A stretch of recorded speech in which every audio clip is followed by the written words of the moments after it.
வருகின்ற 4ஆம் தேதி தமிழக சட்டமன்ற தேர்தலோட ரிசல்ட் இருக்குங்க. இப்போ நிறையா ஊடகங்கள்லாம் கருத்து கணிப்புலாம் வெளியிட்டிருக்காங்க. இந்த ஊடகங்களில் வெளியிடுற கருத்து கணிப்பு பூராவே திமுகவுக்கு சாதகமாக வெளியிடப்படுது.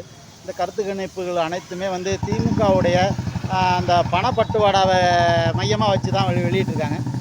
பணத்துக்கு மட்டுமே விலை போகின்ற வாக்காளர்களாக தமிழகத்தில் நம்ம அவ்வளோ ஈஸியாக எடை போட முடியாதுங்க. இப்போ வந்து கோயம்புத்தூரில் 5000 கொடுத்துருக்காங்க, ஒரத்தநாட்டில் வைத்திலிங்கம் வந்து 3000 கொடுத்துருக்காரு, பட்டுக்கோட்டில் காவன அண்ணாதுரை 1000 கொடுத்துருக்காரு. அதுமாதிரி அசோக்குமார் வந்து பேராவூரணியில் 1500 கொடுத்துருக்காரு. இவங்க எல்லாமே நல்லா பூத்தில் இருந்துக்கிட்டு பணம் பட்டுவாடா பண்ணாங்க. அதனாலேயே தமிழ்நாடு முழுவதும் திமுக நல்ல இந்த பணம் பட்டுவாடா மூலம் வலுவாக திரும்ப ஆட்சியை பிடிக்கணும்னு நிறையா கருத்து கணிப்புலாம் எழுதுகிறாங்க. நாம் ஒன்று புரிஞ்சுக்கலாம், திமுகவோட வாக்கு வங்கியெல்லாம் போன தடவை விஜய் வந்து போட்டியிடலைங்க. அந்த தடவை வந்து விஜயோட அனுதாபிகள் எல்லாம் திமுகவோட அனுதாபிகளாக தான் ஏற்கனவே இருந்துகிட்டு இருந்தாங்க. இன்றைக்கு வந்து ஸ்டாலினுக்கு அப்புறம் உதயாநிதியை கொண்டு வரதை பிடிக்காம திமுகவோட தலைமுறை அந்த குடும்ப இளைஞர்கள்லாம் கூட இப்போ அதிகமாக நம்ம தமிழக வெற்றி கழகத்தில் வேலை செய்கிறதெல்லாம் பார்க்க முடியுது. குறிப்பாக நம்ம ஒவ்வொரு பகுதியிலுமே குடிசை பகுதியில் மக்கள் வந்து ஏற்கனவே திமுக வாக்கு வங்கியாக பயன்படுத்துனாங்க. இந்த வாக்கு வங்கி பூராவுமே தொடர்ந்து 4-5 தேர்தலில் வந்து திமுகவுக்கு தான் வாக்களித்தாங்க. இவங்க எல்லாருமே இப்போ விசிலுக்கு வாக்களிச்சிட்டாங்க.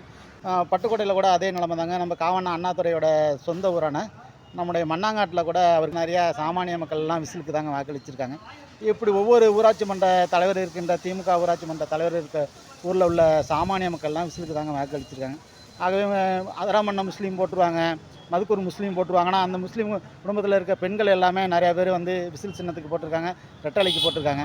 ஆகவே காவண்ணா அண்ணாதுரை நிச்சயமாக தோல்வியை இந்த பகுதியில் தழுவுவார். அது நம்ம 4ஆம் தேதி நல்லா தெரியும். அதுமாதிரி திமுகவும் தமிழ்நாடு ஃபுல்லாக மிகப்பெரிய ஒரு தோல்வியை சந்திக்கும். இந்த தோல்வியை மிகப்பெரிய தோல்வியை ஏற்படுத்துறதுக்கு உறுதுணையாக இருந்தார்னா அது நம்ம விஜயை தாங்க சொல்லணும். விஜயோட பிரச்சாரம் நல்லா எடுபட்டிருக்கு. அதனால் திமுகவை தோற்கடிக்க வேண்டுங்கிற எண்ணம் தான் தமிழ்நாடு ஃபுல்லாக இருந்திருக்கு.